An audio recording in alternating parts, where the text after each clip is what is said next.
nga, another finals appearance lang. Kumbaga, entering the finals, ano yung mga biggest na sa tingin mong natutunan mo na season na i-apply mo ngayong nakabalik kayo dito? Siguro last season, personally, ang natutunan ko is that being open for new learnings, being open for, alam mo yung instructions. Kasi that time, siguro, aminado ako na sobrang resistant ko sa mga coaches, sa mga sinasabi because naisip ko na parang once nakikinig ako sa kanila, tinatalakan ako.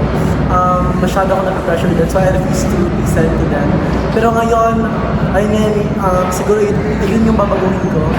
Yun yung mga bagay na gusto ko ma-improve is that makinig sa mga coaches because of course, lahat ng mga sinasabi nila is make sense. And para lang sa'yo, para lang sa akin. Yun nga, historic yung nagawa nyo na first number 4 seed in the final for Ira to enter the finals. Kumbaga, meron na kayo na-achieve na history pero paano mo papanatiliin yung sarili mo pati yung teammates mo na maging hungry pa para makuha yung championship? Of course, may pinangugutan kami. Ayun nga yung last season na finals. Natalo kami ng NU in just 2 games. So ayun, since ngayon na kami pa din maghaharap, siguro that's enough reason for us para hindi na pumayag na ganun pa din ang magiging result. Na magiging silver medalist pa din kami. We'll do our best this time na may balik ang for honors sa Espanya.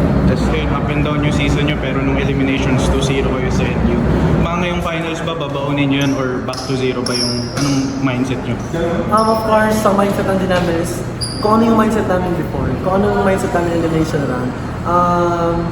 We should have the eagerness na manalo every game. Andun dapat yung aggressiveness but at the same time, kalmado lang.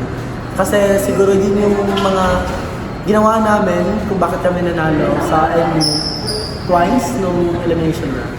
Message mo muna sa Tigresses, syempre ngayon finals, pares kayo. Of course, I'm so happy na sumabay kami sa women's ng UST WPT sa finals and girls, sisters, congrats na in advance and good luck.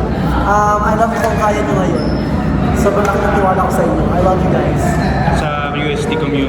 Sa UST community, thank you po sa walang sawang support sa amin. And thank you sa hindi pagduda sa amin. Thank you sa pagtiwala. And ayun po, ilalaban pa namin ito ang dulo. Not just for the team, not just for our coaches, not just for our families, but para din sa inyo.